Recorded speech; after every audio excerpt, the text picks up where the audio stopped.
James Cook, after a months-long standoff with the Bills, gets a 4-year deal with $48 million, $30 million guaranteed.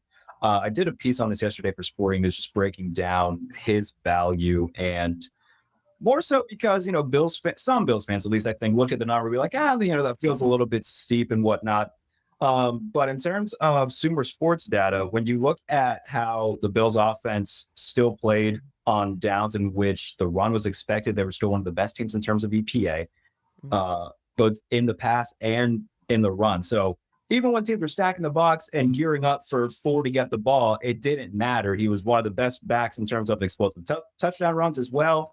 DYAR, DBOA, like he was absolutely in the conversation for one of the best backs in the NFL. Makes sense for both sides to get it done.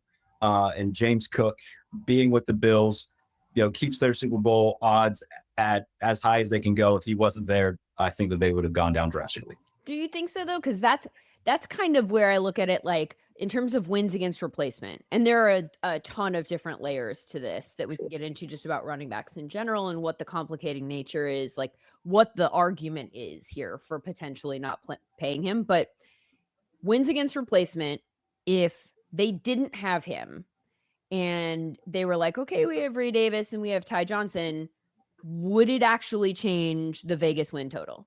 That is a fair point to bring up because you can make the argument that Buffalo has the most complete running back room in the league, especially like Ty Johnson, maybe the best, no exaggeration, maybe the best receiving back in football. You look at his numbers last year, like every time he touched the ball, something big happened.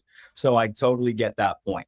I do think, though, when you have a Pro Bowl running back in an offense that doesn't have any sort of elite pass catcher, and he's become kind of the nucleus that the offense runs through both in the run and the pass, having a guy like that certainly does take a little bit of the pressure off Josh, who doesn't necessarily have to feel like he has to do everything. And there were games last year where James Cook legit took over. It's week 2 against the Dolphins on Thursday night. He had 3 scores. The game against San Francisco, he had a long touchdown run. Even go back a couple years against Dallas when he had over 200 yards on the ground. They only had Josh throw the ball 15 times. Like he's proven to be like a guy that you can make a bell cow. They've obviously spread out the workload because they have such a talented trio. But I do completely understand the point of like, okay, but Ray Davis and Ty Johnson are there too. How much could that affect them? I think in a big game against Kansas City, you feel much better having Cook there rather than not having him though. The thing with running backs that makes it so hard, and I think that this is just a fascinating, like one of the most fascinating conversations that's happening right now in the NFL, for a number of different reasons. They're so hard to evaluate. They're so hard to attach value to because they're so hard to evaluate, because James Cook's a perfect example. He's been on a good offense his entire NFL career. So the fact that he has had success is hard to separate. Yeah. How much of that is because he is so good, or how much of it has to do with the fact that he's in the same backfield as Josh Allen? How much of it has to do with him running behind a specific offensive line? How much of it has to do with like there is literally no way to separate any of these things from one another. And so you just don't know how to stack him up or what the team would be like without him. Right. And then you look at some stats within the team and understand that you go, okay, like, one guy might be a third down back, one guy might be a goal line back. Like some of the efficiency stats get messed up just based on usage. But like, Ty Johnson's efficiency numbers are pretty similar to not Ray Davis's, to James Cook's. So you're kind of like, I mean, is he the reason or are they the reason that he looks good? And it's very hard to find the answer to that.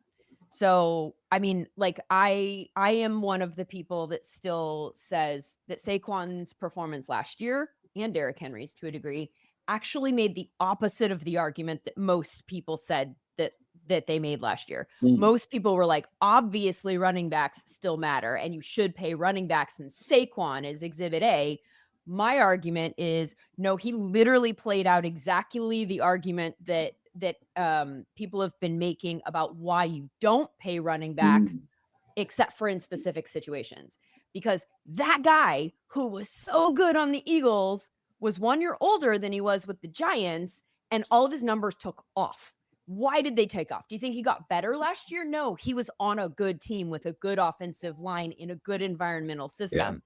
Those are the teams that pay running backs, which you could make the argument like that's the Bills, right? So, but you can't maximize a running back unless you actually have a good offense. Saquon, Exhibit A, didn't move the needle in terms of wins for the Giants, even when he was that good, right? Yes. So I wrote about that a couple of years ago where people were like, oh man, those running backs aren't getting paid. Well, you have teams that are bad like the Giants and the Chargers who drafted Austin Eckler and the Raiders who drafted Josh Jacobs, where they're good and we know that, but these teams and their thought process of going around team building, it's not, the early 90s when Barry Sanders could single-handedly drag the Lions to a playoff spot. This is not the league anymore.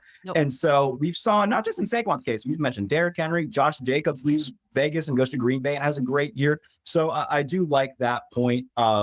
In terms of just like, it is still a passing league and it shouldn't annoy me, but it really does every time. Like I see David Montgomery have like an 8-yard game that goes for a touchdown. People are like, yeah, I run the damn ball. Like, well, no, like in the biggest games of the year, you need a guy who can throw the damn ball and get you plays like that. So, and if you don't have a guy who can throw the damn ball, David Montgomery's not running for an 8-yard gain. Like, and we have so many examples of that. You just gave the Josh Jacobs one. Josh Jacobs in Las Vegas, literally there wasn't a single stat that you could point to, not one, his last year in Las Vegas, that said he's still good, don't worry. Not one.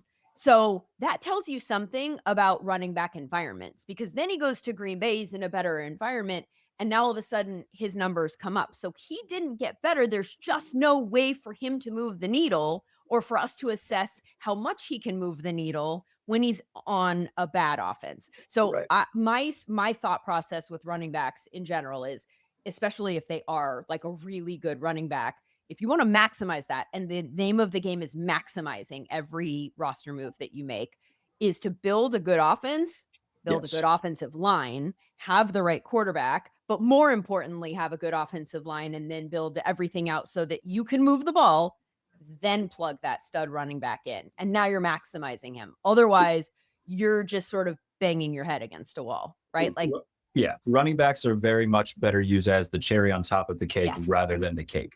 And very much so. We've seen, Christian McCaffrey is kind of the patient zero of that, where the 49ers were already great. And they're like, let's go get Christian McCaffrey and really see how great we can be. So I do agree with that.